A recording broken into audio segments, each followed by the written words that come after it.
বরিশালের বানারীপাড়াতে শেষ মুহূর্তেও জমে ওঠেনি কোরবানির গরুর হাট। মাত্র একদিন বাকি থাকলেও গরুর বাজারে নেই ক্রেতাদের ভিড়। প্রান্তিক ব্যবসায়ী ও গরুর খামারিদের কপালে হতাশার ভাঁজ। খামার মালিকরা জানিয়েছেন, বর্তমান বাজার দরে গরু পালনের খরচই হচ্ছে না। অনেক ব্যবসায়ী ব্যাংক থেকে লোন নিয়ে এবং বিভিন্ন এনজিও থেকে টাকা নিয়ে গরুর ব্যবসা শুরু করেছিলেন। বর্তমান পরিস্থিতিতে অনেকেই ব্যবসায় বড় ধরনের ক্ষতির আশঙ্কা করছেন।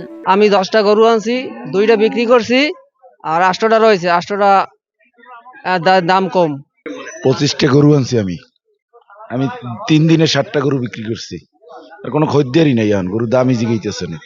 সারা বছরের তুলনায় কোরবানির বাজারকে লক্ষ্য করে গরু মোটা তাজাকরণ ও ছোট বড় গরু বিক্রি করে পুরো বছরের পুঁজি ফিরে পাওয়ার আশা করে গরু ব্যবসায়ীরা। কিন্তু বাজারে ক্রেতাদের সমাগম না থাকায় হতাশায় সময় পার করছেন গরু ব্যবসায়ীরা। এদিকে বাজারে আগত ক্রেতারা জানিয়েছেন, গত বছরের তুলনায় এবার গরুর দাম বেশি মনে হচ্ছে।